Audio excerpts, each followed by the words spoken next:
में हम देखेंगे कि एक फ्रैक्शनल डेसिमल को बाइनरी में कैसे कन्वर्ट करते हैं। हमने अपनी लास्ट वीडियो में ये देखा था कि अगर इंटीजर डेसिमल है जैसे 13 तो उसको बाइनरी में कन्वर्ट कैसे करना है वो हम देख चुके थे।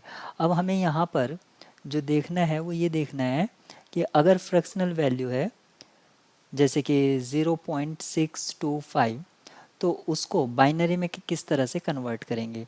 तो कुछ स्टेप्स हैं। जब हम इंटीजर वैल्यू को कन्वर्ट करते हैं तो 2 से डिवाइड कराते हैं और जब फ्रैक्शनल वैल्यू को कन्वर्ट करते हैं तब हम 2 से मल्टीप्लाई कराते हैं। तो यहाँ पर फर्स्ट स्टेप में लिखा है multiply the fraction by 2 and record the integer part.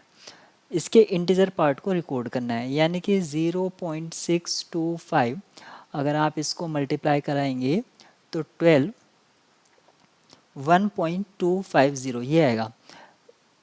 Record the integer part, integer part कितना है इसमें 1, तो यहाँ पर इंटीजर पार्ट 1 हो गया है और जो फ्रैक्शनल पार्ट है 0.250, फिर इसको मल्टीप्लाई कराएंगे तो ये हमारा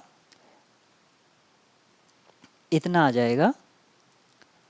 और जब हम इसको फिर से कराएंगे तो यहाँ पर इंटीजर पार्ट हमारा 0, यानी कि ये प्रोसीजर हमारा कंटिन्यू रहेगा। Repeat the multiplication until the fractional part becomes 0 or reaches the desired precision। जब तक आपका फ्रैक्शनल पार्ट जो है वो 0 ना हो जाए तब तक हमें इसको प्रोसीड करना है।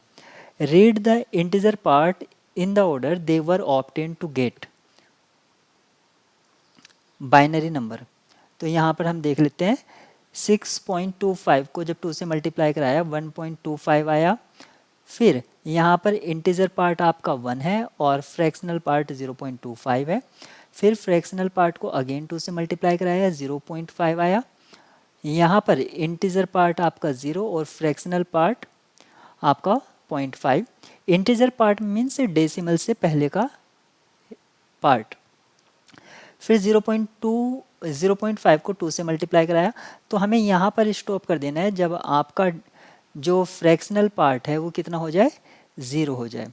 यहाँ पर हमने स्टॉप कर दिया। अब हम इन चीज़ों को रिकॉर्ड पे लेंगे, यानी कि हमारा क्या है 101। तो 6.625 का जो डेसिमल रिप्रेजेंटेशन है वो कितना है 0.101 और इसको हम मैथमेटिकली इस तरह से रिप्रेजेंट कर सकते हैं।